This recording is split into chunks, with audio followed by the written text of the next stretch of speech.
नमस्कार दोस्तों, चलिए जानते हैं झारखंड के हर जिले, हर क्षेत्र के ताजा और बड़ी खबरों को। साथ ही हम यह भी जानेंगे कि सरकार ने किन किन नई योजनाओं को लागू किया है।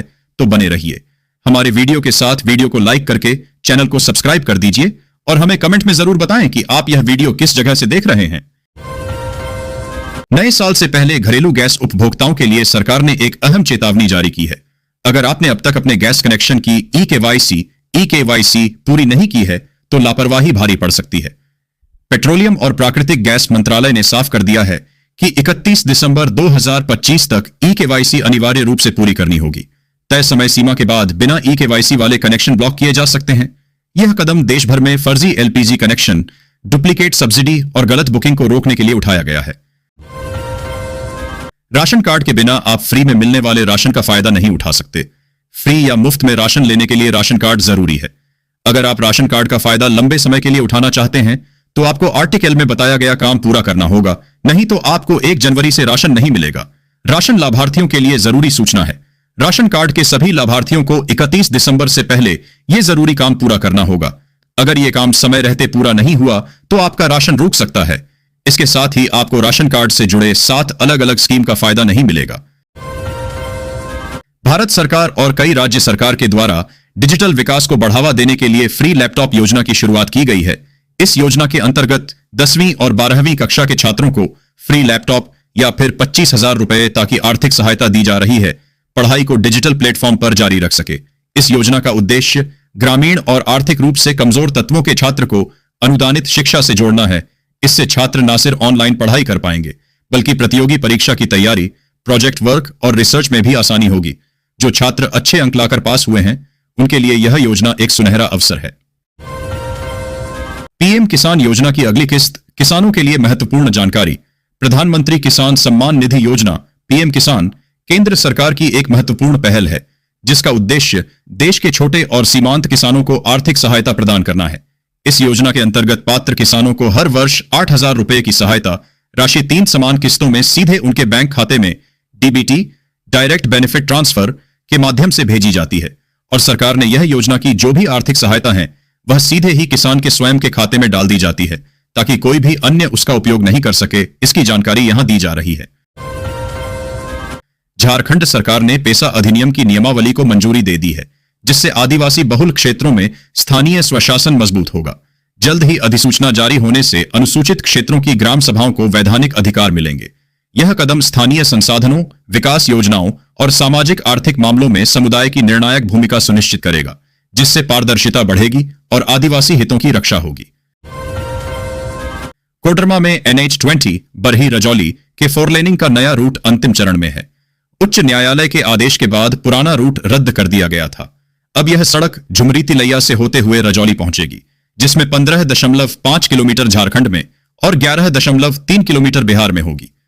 नए रूट में भूमि अधिग्रहण, आरओबी और टनल का प्रस्ताव है जिससे वन्य प्राणी क्षेत्र सुरक्षित रहेगा।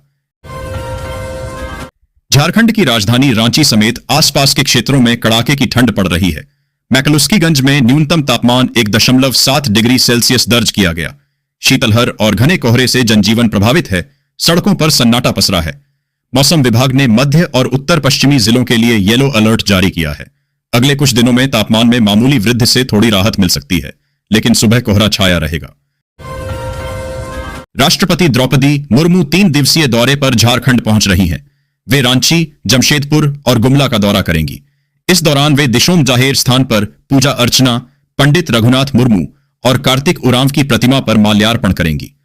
राष्ट्रपति ओल चिकी शताब्दी समारोह और एनआईटी जमशेदपुर के दीक्षांत समारोह में भी शामिल होंगी। राष्ट्रपति द्रौपदी मुर्मू के 28 से 30 दिसंबर तक रांची दौरे के कारण शहर की यातायात व्यवस्था में बड़े बदलाव किए गए हैं। पुलिस अधीक्षक यातायात ने इस संबंध में आवश्यक सूचना जारी की है। सुरक्षा कारणों से कई प्रमुख मार्गों पर वाहनों का प्रवेश और परिचालन प्रतिबंधित रहेगा। हिनू चौक से लोक भवन तक के मार्ग विशेष रूप से प्रभावित होंगे। नागरिकों से वैकल्पिक मार्गों का उपयोग करने की अपील की गई है। झारखंड प्रदेश कांग्रेस अनुसूचित जाति विभाग की बैठक रांची में हुई। प्रदेश प्रभारी राहुल राज ने कहा कि विभाग के सशक्त होने से कांग्रेस मजबूत होगी। अनुसूचित वर्ग के संवैधानिक अधिकारों की प्राप्ति के लिए विभाग सरकार के समक्ष अपनी मांगें रखेगा। प्रदेश अध्यक्ष केदार पासवान ने मल्लिकार्जुन खाड़ी DDHK और राहुल गांधी की विचारधाराओं को जन जन तक पहुंचाने पर जोर दिया। रांची में भाजपा कोर कमेटी की बैठक हुई, जिसमें प्रदेश संगठन प्रभारी लक्ष्मीकांत वाजपेयी उपस्थित रहे। आगामी निकाय चुनावों के मद्देनजर संगठन को सक्रिय रखने पर चर्चा हुई। बैठक में आगामी कार्यक्रमों पर भी विचार विमर्श किया गया। लंबे समय से प्रदेश कार्य समिति की बैठक न होने और सदस्यों की सूची जारी न होने का भी जिक्र हुआ। जल्द ही जिलाध्यक्षों के नामांकन की घोषणा की जाएगी। झारखंड ऊर्जा विकास निगम लिमिटेड ने बिजली चोरी के खिलाफ 2 दिवसीय राज्यव्यापी अभियान चलाया। इस दौरान 7,672 ठिकानों पर छापेमारी कर 1,161 उपभोक्ताओं के खिलाफ एफआईआर दर्ज की गई। लगभग 17,20,000 यूनिट बिजली चोरी का अनुमान है, जिसकी कीमत 1,16,00,000 रुपए है। निगम ने कुल 1,96,00,000 रुपए का जुर्माना लगाया। झारखंड सीजीएल परीक्षा परिणाम में उत्तरी छोटा नागपुर प्रमंडल, विशेषकर गिरिडीह, हजारीबाग और जामताड़ा जिलों के अभ्यर्थियों का शानदार प्रदर्शन रहा है। सफल उम्मीदवारों में लगभग आधे इसी प्रमंडल से हैं, जिससे अन्य 4 प्रमंडलों जैसे कोल्हान और संथाल परगना का प्रतिनिधित्व काफी कम रहा। भाजपा प्रदेश अध्यक्ष बाबूलाल मरांडी ने झारखंड सरकार से पेसा एक्ट के प्रस्तावों को सार्वजनिक करने की मांग की है। आरोप लगाया कि सरकार कुछ छिपा रही है। उन्होंने निकाय चुनाव दलीय आधार पर कराने पर भी जोर दिया। पूर्व मुख्यमंत्री अर्जुन मुंडा ने भी पेसा प्रस्तावों को सार्वजनिक न करने को दुर्भाग्यपूर्ण बताया। रांची नगर निगम ने अवैध बैनर, पोस्टर और फ्लैक्स के खिलाफ विशेष अभियान शुरू किया है। झारखंड नगरपालिका अधिनियम 2011 की धारा 171 के उल्लंघन पर कार्रवाई हो रही है। निगम सार्वजनिक स्थानों से अवैध विज्ञापन हटा रहा है और संरचनाओं को जब्त कर रहा है। शुक्रवार को 8 अवैध विज्ञापनों पर 25,000 रुपए प्रति संस्थान का जुर्माना लगाया गया, जिसमें उन्नति प्रयोगशाला और कई स्वीपर दुकानें शामिल हैं। निगम ने बिना अनुमति विज्ञापन न लगाने की अपील की है। झारखंड के पूर्व मुख्यमंत्री अर्जुन मुंडा ने हेमंत सोरेन सरकार पर पेसा कानून के गलत क्रियान्वयन का आरोप लगाया। उन्होंने कहा कि सरकार ने जानबूझकर कानून को रोके रखा और अब इसके प्रावधानों का उल्लंघन कर रही है। मुंडा ने झारखंड में सरकार माफिया गठजोड़ पर भी चिंता जताई और पश्चिम बंगाल में भाजपा सरकार बनने का दावा किया। आनंद मार्ग धर्म महासम्मेलन के लिए पुणदाग में श्रद्धालुओं का आगमन शुरू हो गया है। रेलवे ने यात्रियों की सुविधा के लिए 27 दिसंबर से 6 जनवरी तक पुणदाग रेलवे स्टेशन पर 18 ट्रेनों को 2 मिनट का अस्थायी ठहराव दिया है। इस निर्णय से दूर दराज से आने वाले श्रद्धालुओं को कार्यक्रम स्थल तक पहुंचने में आसानी होगी और भीड़ प्रबंधन में भी मदद मिलेगी। बांग्लादेश में हिंदुओं के खिलाफ बढ़ती हिंसा के बीच झारखंड के धनबाद में विश्व हिंदू परिषद का 3 दिवसीय सम्मेलन आयोजित हुआ। इसमें संगठन के विस्तार और सुदृढ़ीकरण पर जोर दिया गया। केंद्रीय मंत्री अम्बरीश सिंह ने बांग्लादेश की घटनाओं और भारत में हिंदुओं की स्थिति पर चिंता व्यक्त की। विहिप बजरंग दल को सक्रिय करने की रणनीति पर काम कर रही है। धनबाद के बीसीसीएल के पास अगले 150 वर्षों के लिए पर्याप्त कोयले का भंडार है, जिससे भारत की ऊर्जा सुरक्षा और आत्मनिर्भरता सुनिश्चित होगी। वर्तमान में 40 मिलियन टन उत्पादन के साथ 20 बिलियन टन का अनुमानित भंडार है।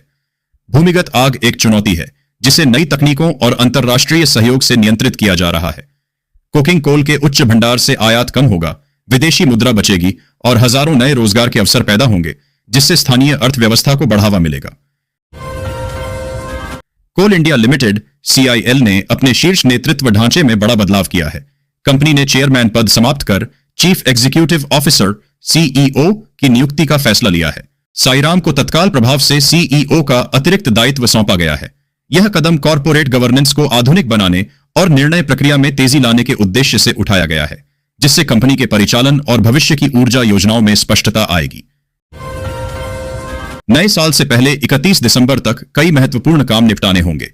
इसमें आधार को पैन से लिंक करना, वित्त वर्ष 2024 से 25 का आयकर रिटर्न दाखिल करना शामिल है। साथ ही 1 जनवरी से कारें महंगी हो जाएंगी और स्मॉल सेविंग्स स्कीम्स की ब्याज दरें घट सकती हैं। इन कामों को समय पर पूरा न करने पर नुकसान हो सकता है। राष्ट्रपति द्रौपदी मुर्मू ने पश्चिमी तट पर भारतीय नौसेना की पनडुब्बी INS वागशीर का दौरा किया।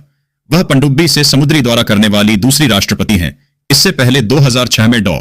APJ अब्दुल कलाम ने यह अनुभव किया था। INS वागशीर P 75 स्कारपीन परियोजना की छठी और अंतिम पनडुब्बी है, जो विभिन्न समुद्री अभियानों के लिए डिजाइन की गई है। नौसेना प्रमुख एडमिरल दिनेश के त्रिपाठी भी उनके साथ थे। भारत वैश्विक कंपनियों के लिए एक प्रमुख ब्रेन हब बन गया है, जहां 1700 से अधिक ग्लोबल कैपेबिलिटी सेंटर्स GCC कार्यरत हैं। ये केंद्र अब केवल सपोर्ट नहीं बल्कि कोर बिजनेस और नवाचार का संचालन कर रहे हैं। 2030 तक जीसीसी की संख्या 2500 और कर्मचारियों की संख्या 30 लाख तक पहुंचने का अनुमान है, जो भारत की प्रतिभा और रणनीतिक महत्व को दर्शाता है। 2025 में बिटकॉइन की कीमतों बिटकॉइन प्राइस में 30% की गिरावट आई, लेकिन 2026 में क्रिप्टो बाजार में वापसी की उम्मीद है। कमजोर खरीद बिक्री और तकनीकी कारणों से कीमतें गिरी। हालांकि 2025 में डीएफआई विस्तार, स्टेबल कॉइन का बढ़ता उपयोग, सीबीडीसी परीक्षण और मजबूत डेवलपर गतिविधि जैसे सकारात्मक बदलाव हुए। अमेरिका ने स्ट्रैटेजिक बिटकॉइन रिजर्व की घोषणा की और जीनियस एक्ट पारित किया, जिससे नियम बेहतर हुए। भाजपा प्रदेश अध्यक्ष सुनील जाखड़ ने पंजाब की आप सरकार को इवेंट मैनेजमेंट कंपनी बताया। उन्होंने मनरेगा में रोजगार देने में विफलता और विशेष सत्रों को प्रचार का हथकंडा करार दिया। जाखड़ ने केंद्र की 125 दिन रोजगार गारंटी पर आपकी आपत्ति पर सवाल उठाया। उन्होंने बेअदबी विरोधी कानून और कृषि नीति की स्थिति पर भी सरकार से जवाब मांगा। अमित शाह अगले साल होने वाले विधानसभा चुनावों की तैयारी के लिए 4 राज्यों के 15 दिवसीय दौरे पर हैं। बिहार में जीत के बाद भाजपा असम, पश्चिम बंगाल, केरल और तमिलनाडु में पार्टी को मजबूत करने पर ध्यान केंद्रित कर रही है। शाह जमीनी हकीकत जानने, मुद्दों की पहचान करने और विरोधी दलों के नैरेटिव का मुकाबला करने की रणनीति बनाएंगे। यह द्वारा पार्टी की चुनावी तैयारियों का अहम हिस्सा है। नक्सल प्रभावित इमामगंज विधानसभा क्षेत्र के रेड कॉरिडोर में वाराणसी कोलकाता ग्रीनफील्ड एक्सप्रेसवे का निर्माण कार्य तेजी से चल रहा है। यह परियोजना कभी नक्सलियों के गढ़ रहे इलाकों में विकास की नई गाथा लिख रही है, जहां अब सड़कों का जाल बिछ रहा है। यह एक्सप्रेसवे न केवल दुर्गम क्षेत्रों को प्रमुख आर्थिक केंद्रों से जोड़ेगा, बल्कि कृषि, व्यापार और स्थानीय उत्पादन को बढ़ावा देकर रोजगार के अवसर भी पैदा करेगा, जिससे पलायन रुकेगा और क्षेत्र का पुनर्जन्म होगा। लहेरी आसराय सहरसा के बीच नई रेल लाइन का सर्वे पूरा हो गया है। यह 95 किलोमीटर लंबी परियोजना कोसी और मिथिलांचल के बीच की दूरी को आधा कर देगी, जिससे यात्रा का समय 6-7 घंटे से घटकर 3 घंटे हो जाएगा। लगभग 2400 करोड़ रुपए की लागत से बनने वाली यह लहेरिया सराय सहारसा रेल लाइन व्यापार और पर्यटन को बढ़ावा देगी, जिसमें महिषी तारा स्थान भी शामिल है। प्रस्ताव रेलवे बोर्ड और नीति आयोग को भेजा गया है।